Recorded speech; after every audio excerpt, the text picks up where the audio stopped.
So Singh's calling for a new tax to pilfer the profits of Western Canadian energy companies, and he won't have to twist Trudeau's arm all that hard to get it. Now, heat pumps. Yes, they've become the environmentalist flavor of the week. Well, it's kind of hard to say why. I mean, heat pumps have been around for decades, but they never really came into popular use because they don't work very well in most Canadian regions and they cost a fortune. Even with a $5,000 rebates from the taxpayers on those things that have been around for a while, not many people are taking up heat pumps. They're a lot like solar panels on homes. They offer a supplemental source of energy, but really aren't economical for most people, at least not yet at this point. The technology might get better later, but it's not here yet. I mean, insurance companies won't cover homes with heat pumps if that's the only form of heat in the household. They know that the pumps are likely to fail during cold snaps, and then, of course, you get the ruptured water pipes and freezing, and it causes catastrophic damage. So you still end up having to pay for gas service and maintain a furnace on top of paying for a heat pump. I mean, if you're with gas to begin with, and that pump could cost you $10,000 to $15,000 to install, and suddenly it just doesn't look all that appealing, does it? Not to mention, heat pumps use a whole pile of electricity. They're sort of like reverse air conditioners, and home owners can look forward to a spike in their electric bills, even if there's a modest decrease in their gas heating costs if they switched over, or whatever other source of heat they used.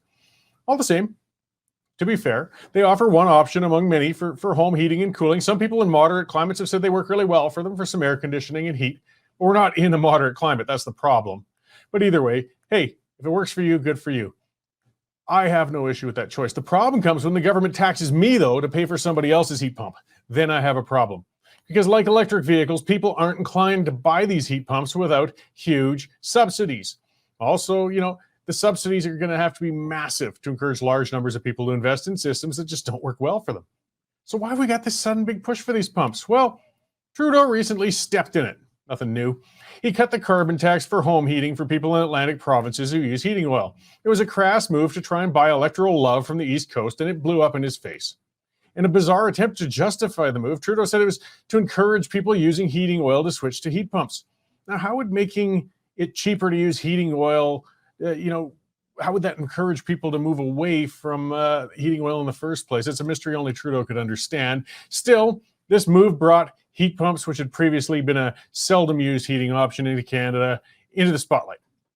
And it fits in with the environmental obsession of making everybody move to electric forms of energy, despite the lack of electric infrastructure being in place to make it feasible. It also ignores the fact that much of the electric power in Canada still comes from coal and natural gas. But again, we understand it's virtue signaling. It's not about reality or the environment.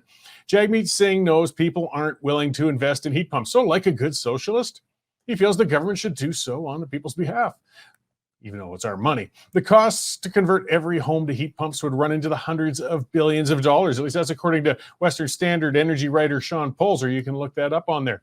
Even if houses that were already just on pure electric heat were excluded from that, the costs would be astronomical. Now, Singh might be economically witless, but he does know the government doesn't happen to have a couple $100 billion laying around. That's why he's proposed stealing the money from energy companies with what he's, of course, calling a windfall tax. You don't hear about those taxes when oil was near $10 or $5 a barrel, of course. And never mind the reality that even if the government stole every penny from the energy company profits, they'd barely get over $40 billion. Never mind that the companies would flee Canada in such a circumstance, and never mind how it would decimate the pension funds and savings of Canadians. Singh sees a target, and in his simplistic economic world, he would just propose nationalizing energy companies if they didn't cooperate anyways. I mean, it worked like a charm in Venezuela, didn't it? While I doubt the government would be so bold as to scoop the entire profits of energy companies, it's very believable they would make a large grab for them.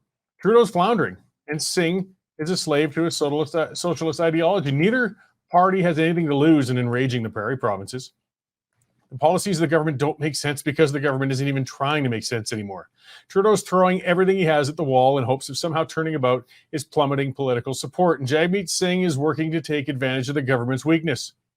Get ready for it, folks. Get ready for the National Energy Program Part 2 as the Liberals hit the wall. Because the Liberals and NDP won't be able to restrain themselves for much longer, and Justin would be more than happy to join in with Singh and try and do to Alberta what his dada failed to do the first time with the National Energy Program. Be on guard, guys. Singh's calling for it, and Trudeau will be listening soon.